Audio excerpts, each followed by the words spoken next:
Illustration 22 में लिखा है Hindustan agro limited with registered capital with an authorised capital, और इसमें बहुत सारा आइटम दिया है।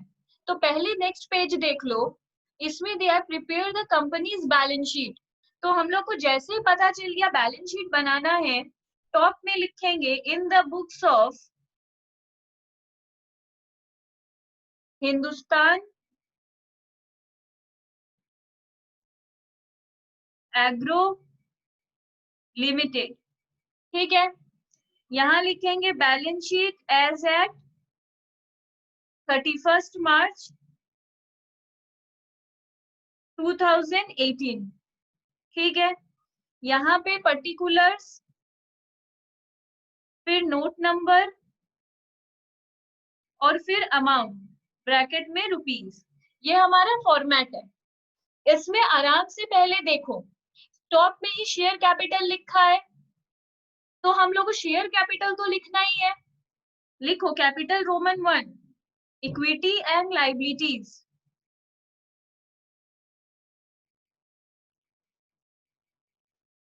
उसके बाद नंबर 1 देके शेयर होल्डर्स फंड। उसके बाद स्मॉल रोमन 1 देके शेयर कैपिटल। अब रिजर्व एंड सरप्लस होगा या नहीं, इसके लिए देखो, जैसे गो थ्रू करो, शेयर कैपिटल है, फिर कॉल्स इन एरियर है, फिर कॉल्स इन एडवांस है, फिर पीएल है। पीएल देखते ही समझ जाओ रिजर्व एंड सरप्लस तो होगा ही। हम अभी तक पूरा सम पढ़े भी नहीं है, हमको जैसे ही पीएल दिखाई दिया हम रिजर्व एंड सरप्लस लिख लिए। ठीक है, इसके बाद हम लोग लिखते हैं नंबर 2, नॉन करेंट लाइबिलिटीज।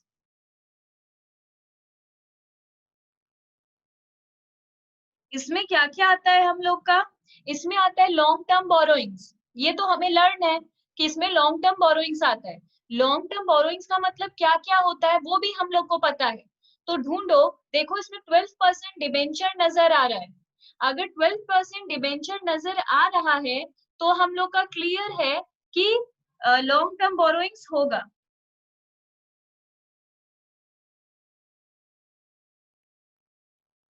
ठीक है, उसके बाद नंबर 3, करेंट लाइबिलिटीज।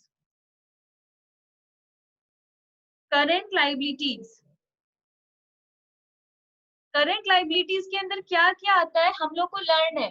सबसे पहले है ट्रेड पेबल्स। तो देखो क्या क्रेडिटर्स है? हाँ क्रेडिटर्स है। डेटर्स के नीचे लिखा हुआ है क्रेडिटर्स, तो हम लोग ट्रेड पेबल्स लिखेंगे। देखो हम खुद से सवाल पूछ रहे हैं और जवाब आ रहा है तो ही लिख रहे हैं। करेंट लाइबिलिटीज के अंदर हम लोग को आइटम लर्न है कि ट्रेड पेबल्स आता है। ट्रेड पेबल्स तभी लिख सकते हैं जब सम में क्रेडिटर्स या फिर बिल्स पेबल है। तो हम लोग को क्रेडिटर दिखा, हम लोग लिख दिए। रोमन 2 देके यहाँ कब लिखेंगे, शॉर्ट टर्म प्रोविजंस आता है। फॉर्मेट हम लोग को लर्न है, शॉर्ट टर्म प्रोविजंस यहाँ आता है। शॉर्ट टर्म प्रोविजंस के अंदर क्या आता है? Provision for tax. तो सम में देखो प्रोविजन फॉर टैक्स है, हाँ क्रेडिटर्स के नीचे, इसलिए हम लिख रहे हैं शॉर्ट टर्म प्रोविजंस। इसके बाद आता है शॉर्ट टर्म बोरोइंग्स। सम में देखो क्या कहीं पे भी शॉर्ट टर्म बोरोइंग्स है? नहीं है, तो हम नहीं लिखेंगे। फिर रोमन 3, अदर करंट लाइबिलिटीज आता है। फॉर्मेट हमको लर्न है इसलिए हम बोल पा रहे हैं। अदर करंट लाइबिलिटीज में क्या आता है? आउटस्टैंडिंग चीज आता है। तो सम में देखो आउटस्टैंडिंग एक्सपेंस है, इसलिए हम लिख सकते हैं अदर करंट लाइबिलिटीज।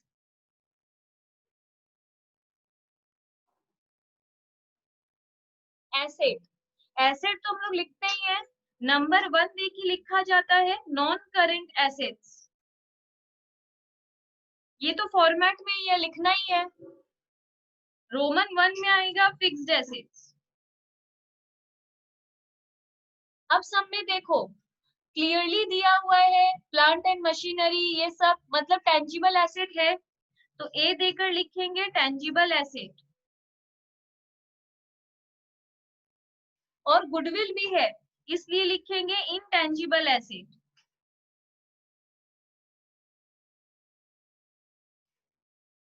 उसके बाद देखो इन्वेस्टमेंट इन शेयर्स भी लिखा हुआ है, इन्वेस्टमेंट इन शेयर्स लिखा है इसलिए रोमन 2 देकर लिखेंगे नॉन करेंट इन्वेस्टमेंट्स, रोमन 2 देकर लिखेंगे non current investments.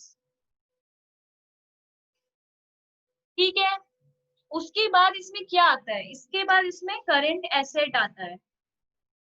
Current asset में क्या क्या आता है, तो हम लोग का जवाब है मैम ट्रेड रिसीवेबल्स आता है।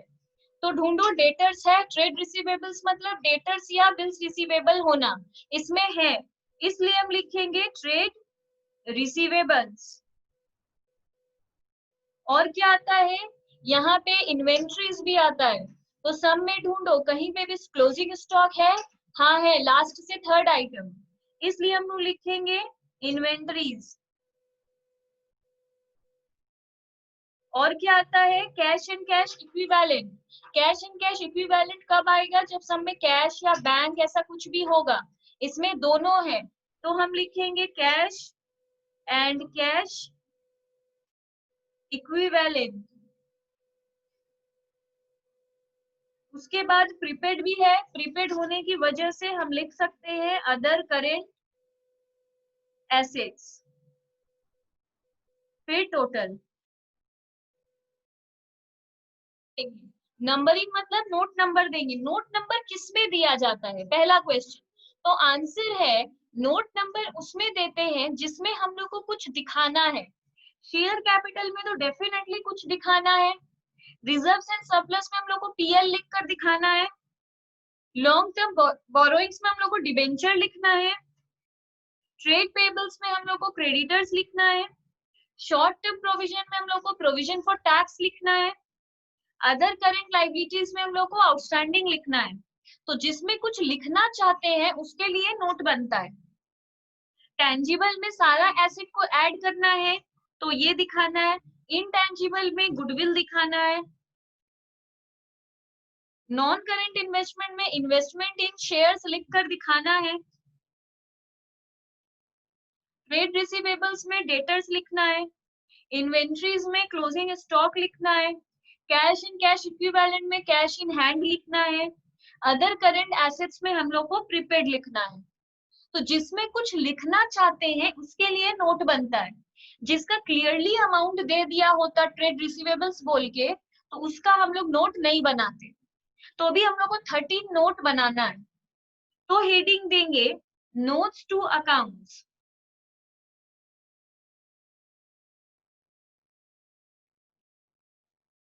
सबसे पहला नंबर हम लोग किसको दिए थे, शेयर कैपिटल को, तो 1 देकर लिखेंगे शेयर कैपिटल। सबसे टॉप में हम क्या लिखने बोले हैं, ऑथोराइज्ड कैपिटल।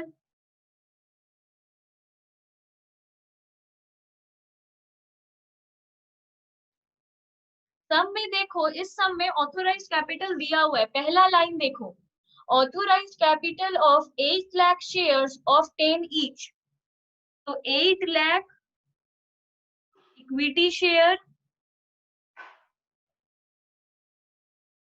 ऑफ ₹10 ईच, तो हम लोग 80 लाख लिखे और डबल लाइन देके क्लोज कर दो, इसका कोई काम नहीं है, ये सिर्फ दिखाई देता है, ऑथोराइज्ड कैपिटल का कोई काम नहीं होता है, वो सिर्फ लिखा जाता है।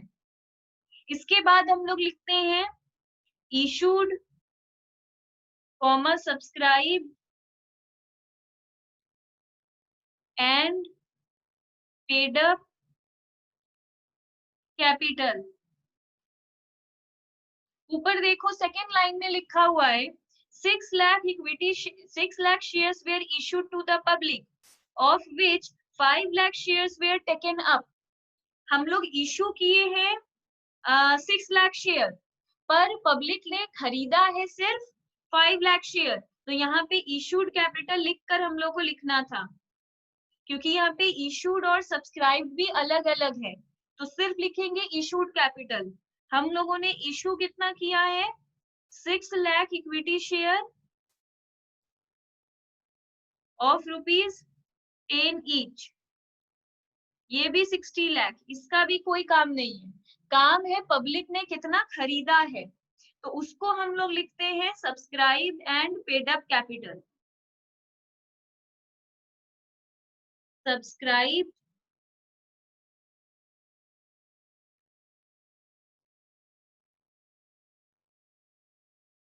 कैपिटल। सब्सक्राइब कैपिटल कितना है? सब्सक्राइब ऐसे लिखो। क्यों ऐसा कर रहे हैं? क्योंकि इसमें कॉल्स इन एरियर भी है, मतलब देखो, authorise, issued, subscribe, paid up सब अलग अलग चीज है। ऑथोराइज होता है मेरे कंपनी का कितना मैक्सिमम कैपेसिटी है शेयर इशू करने का, वो है 8 लाख, पर हम इशू किए कितना, 6 लाख। लोगों ने खरीदा कितना, सिर्फ 5 लाख। पर 5 लाख लोगों ने जो खरीदा, क्या लोगों ने पूरा पैसा दे दिया उसके ऊपर? नहीं, सब में कुछ कॉल्स इन एरियर है। तो हम लोग लिखेंगे सब्सक्राइब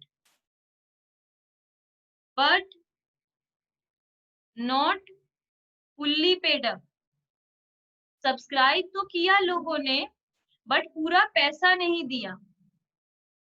लोगों ने सब्सक्राइब तो किया है पर पूरा पैसा नहीं दिया है। ये कैसे पता चल रहा है? क्योंकि सब में कॉल्स इन एरियर है। तो पहले देखो लोगों ने सब्सक्राइब कितना किया है। लोगों ने 5 लाख इक्विटी शेयर सब्सक्राइब किया है। 5 lakh equity share of rupees 10 each. अब सब में देखो क्लियरली लिखा है, सब में देखो पहला जो दिया है share capital 5 lakh shares of 10 each, 5 rupees called up. Company मांगा कितना है? अभी तक सिर्फ 5 रुपया मांगा है। एक एक हम लोग मांगते हैं ना, एप्लीकेशन का पैसा लोग खुद देता है, अलॉटमेंट का पैसा हम लोग मांगते हैं तब पब्लिक देता है, फर्स्ट कॉल का पैसा मांगते हैं फिर पब्लिक देता है। तो अभी तक हम लोग मांगे ही हैं सिर्फ 5। तो 5 लाख इक्विटी शेयर इशू किए 10 रुपया था, पर कॉल्ड अप कितना है, 5 रुपया। तो 5 लाख इंटू 5 ही मांगे हैं हम लोग, मतलब 25 लाख हम लोग मांगे हैं। इसमें less calls in arrear. Public ने कितना रुपया हम लोगों को नहीं दिया? कॉल्स इन एरियर बहुत क्लियरली लिखा हुआ है 10,000। तो 24,90,000 ही हम लोगों को मिला। अब देखो नंबर 2 में हम लोग के पास क्या है। नंबर 2 में हम लोग को बनाना है रिजर्व्स एंड सरप्लस। तो हम लोग नंबर 2 देकर लिखेंगे रिजर्व्स एंड सरप्लस। इसमें हम लोग याद किए हुए हैं कि रिजर्व्स एंड सरप्लस में सारा रिजर्व्स आता है, पीएल आता है, सिक्योरिटीज प्रीमियम आता है। ये हम लोग के पास फॉर्मेट में है। अब सम के अंदर देखो क्या क्या दिया हुआ है। फोर्थ आइटम देखो पीएल दिया हुआ है, तो हम भी पीएल लिख रहे हैं। पीएल मतलब प्रॉफिट एंड लॉस बैलेंस बोलकर जो दिया है, दैट इज 3,50,000। 3,50,000 अंदर की तरफ लिखो, ठीक है। इसके बाद आगे पढ़ो, डिबेंचर है, लोन है, कैश इन हैंड है, ये सब कुछ भी रिजर्व्स एंड सरप्लस में नहीं आएगा। उसके बाद लिखा है net profit for the year after tax. तो नेट प्रॉफिट पीएल से ऐड हो जाता है। तो नेट प्रॉफिट आफ्टर टैक्स, ये सब याद रखना होगा कि नेट प्रॉफिट आफ्टर टैक्स इसमें ऐड हो जाता है, दैट इज 7,20,000। ठीक है। और हम लोग चेक कर लेंगे कुछ है या नहीं। तो हम लोग को दिखा और कुछ भी नहीं है।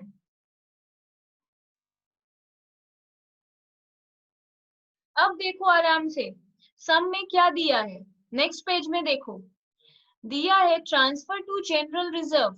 ट्रांसफर टू जनरल रिजर्व का मतलब क्या होता है? पीएल में जो कुछ भी है उसमें से 3 लाख रुपया जनरल रिजर्व में ट्रांसफर कर दो। मतलब less transfer to general reserve.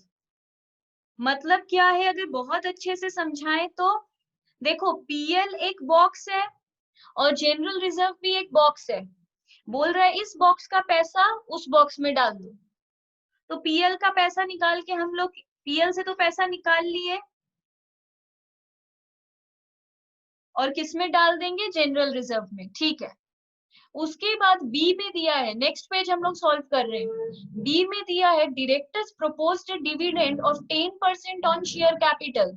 बोल रहा है डायरेक्टर लोग डिविडेंड दे रहा है। डिविडेंड हम लोग किससे देते हैं, प्रॉफिट से। तो अगर हम लोग डिविडेंड देंगे तो प्रॉफिट कम हो जाएगा, तो डिविडेंड पेड। डिविडेंड हमेशा प्रॉफिट से दिया जाता है। कितना देना है, 10% of 10% of share capital. Share capital हम लोग का कितना है, 24,90,000, मतलब 249,000। तो ये कितना आएगा,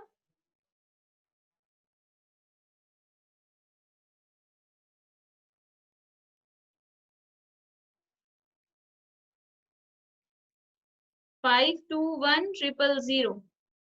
और फिर general reserve 3 lakh.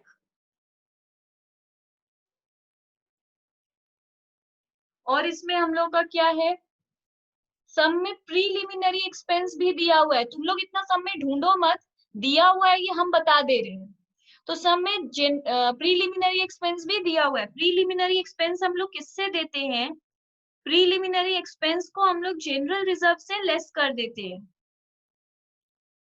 Preliminary expense तुम लोग वो सब में जाके ढूंढो मत, बट सीखो कि सिर्फ प्रीलिमिनरी एक्सपेंस होगा तो हम लोग यहाँ से जनरल रिजर्व से लेस कर देंगे। प्रीलिमिनरी एक्सपेंस है 44,800,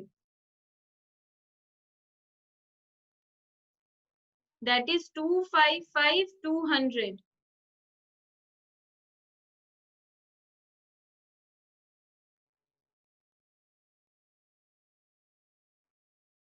ठीक है, यहाँ तक। तो ये कितना आ जाएगा,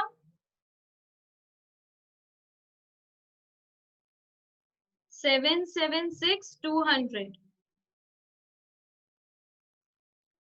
तो एक चीज हम क्या बताएं, पूरा बोल देते हैं। जैसे ही हम लोग को सब में पीएल दिखा, हम लोग पीएल लिख लिए। अगर सब में नेट प्रॉफिट दिख रहा है, मतलब और भी प्रॉफिट हुआ है, तो जो पहले से पीएल है उसमें और प्रॉफिट ऐड कर दो, इतना हो गया। अब बोल रहा है 3 लाख रुपया जनरल रिजर्व में ट्रांसफर कर दो, तो हम लोग पीएल के बॉक्स से निकाल दिए तो लेस हो जाएगा पीएल, और वो जनरल रिजर्व में डाल दिए 3 लाख, मतलब पीएल से निकाल कर जनरल रिजर्व में डाल दिए। उसके बाद बोल रहा है हम लोग डायरेक्टर लोग बोला है कि डिविडेंड देना है 10% शेयर कैपिटल पे। तो शेयर कैपिटल हम लोग का कैलकुलेट किए थे अभी हम लोग का आया था 24,90,000। उसका 10% हम लोग डिविडेंड दे रहे हैं। तो हमेशा डिविडेंड प्रॉफिट से दिया जाता है, इसलिए प्रॉफिट से हम लोग डिविडेंड दे दिए, तो पीएल में हम लोग का इतना बचा। और प्रीलिमिनरी एक्सपेंस को हमेशा जनरल रिजर्व से लेस किया जाता है, तो हम लोग का जनरल रिजर्व में इतना बचा। अब दोनों को ऐड कर दिए तो जनरल रिजर्व, तो रिजर्व एंड सरप्लस में टोटल हम लोग का इतना आया। इसके बाद हम लोग का है लॉन्ग टर्म बोरोइंग्स, और ये हम लोग का 3 नंबर नोट में बनेगा। तो 3 में बनाएंगे लॉन्ग टर्म बोरोइंग्स। इसमें क्या क्या आता है, हम लोग के पास बहुत अच्छे से लिखा हुआ है। तो 12% डिबेंचर आएगा,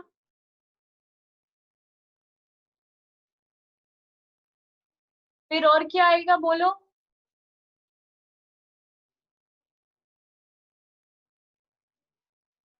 और इसमें अनसिक्योर्ड लोन आएगा। और बताओ क्या आना चाहिए,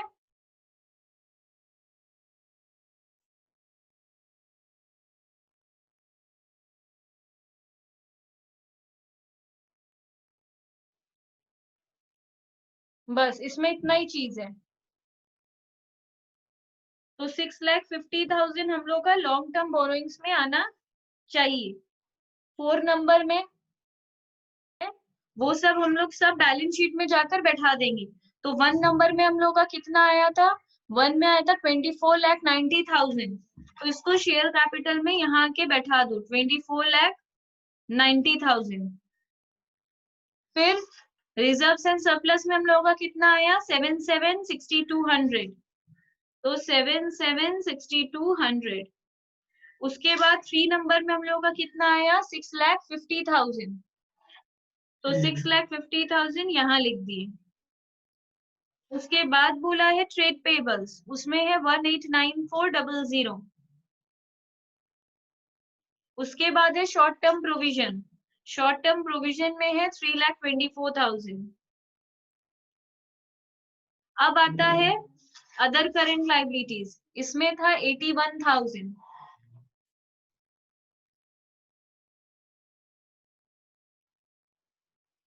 अब इन सबको टोटल करेंगे।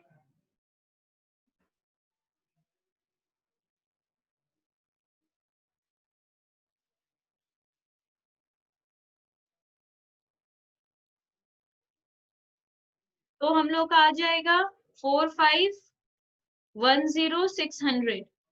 ये हम लोग का टोटल आ गया। अब यही सेम चीज आगे बढ़ाएंगे एसेट में आके। तो हम लोग का सेवेंथ में क्या होगा?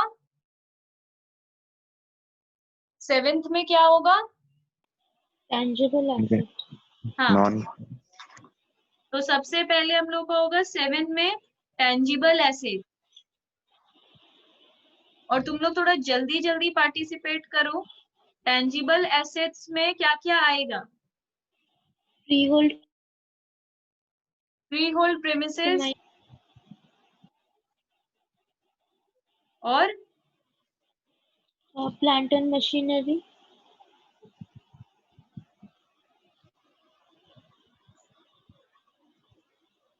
और इसमें कुछ नहीं है। ठीक है, अमाउंट बोलो। अमाउंट ना समझ नहीं आ हाँ रहा ठीक है। है, इसमें तुम्हारा 16 लाख का है फ्री होल्ड प्रेमिसेस और प्लांट एंड मशीनरी है 18,50,000।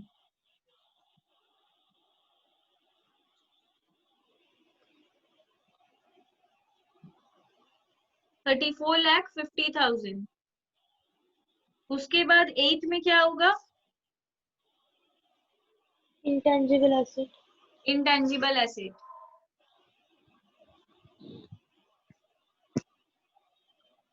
Patent, goodwill,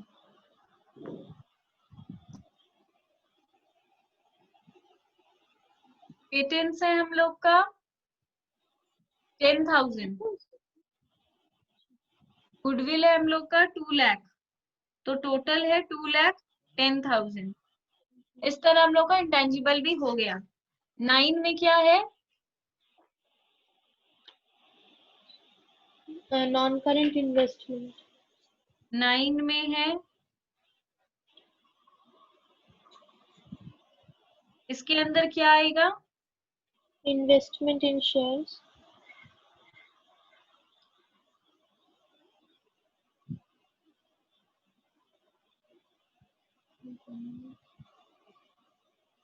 INR 53,000। 10 में ट्रेड रिसीवेबल्स,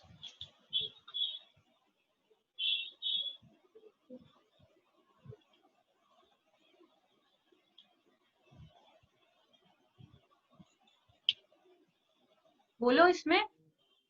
इसमें सन्ड्री डेटर्स। हाँ, तो यहाँ पर जो है ना मोर देन 6 months ओल्ड और वो फिर पूरा other as it debtors. Is, हाँ वो एज इट इज पूरा लिख दो जैसे दिया हुआ है। सन्ड्री डेटर्स बोलकर लिखा हुआ है नीचे, मोर देन 6 months ओल्ड, मतलब जिसने 6 महीने के पहले से मेरा पैसा ब्लॉक करके रखा है वो उतना लोग है 25,000। और जो अभी रिसेंट डेटर बना है मेरा वो है मेरा 3,50,000। तो टोटल है मेरा 3,70,000। और क्या आएगा? Bills receivable, bills receivable 20,000। तो आएगा 3,90,000। फिर 11,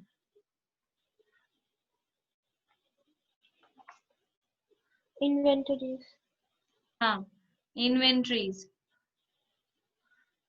इसमें क्या आएगा? Closing stock,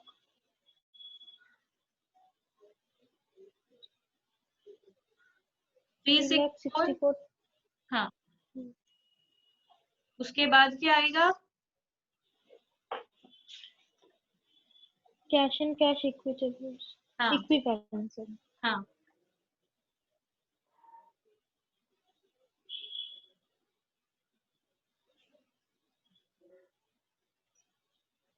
cash in hand और balance with banks.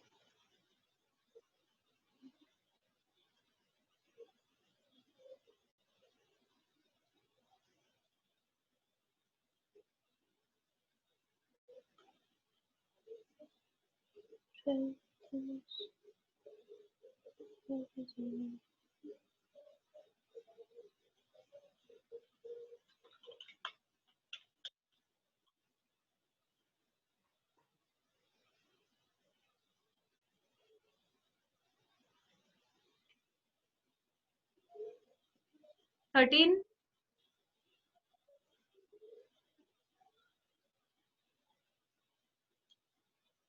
Thirteen. The other current asset,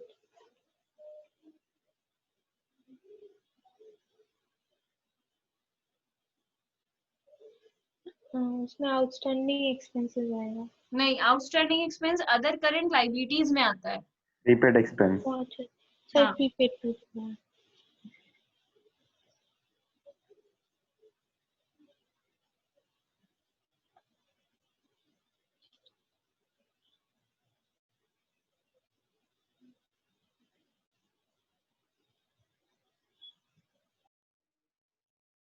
अब इन सबको एक बार पुट करो।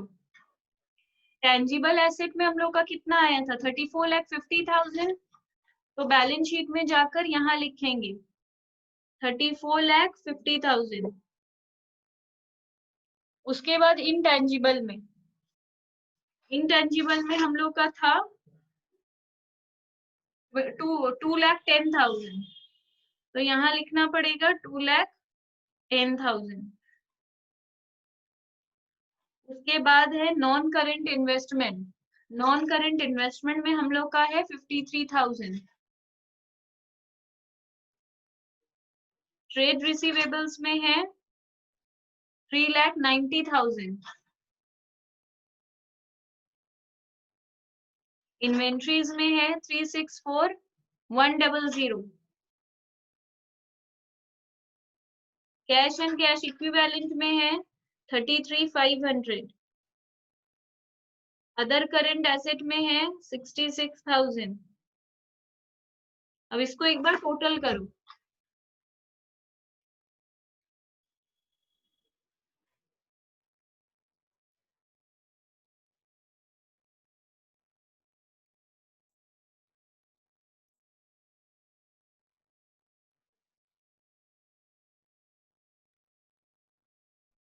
ये 25,000 है, तो 25,000 और 3,50,000 3,75,000 होता है। 3,75,000 प्लस 20,000 3,95,000 होगा।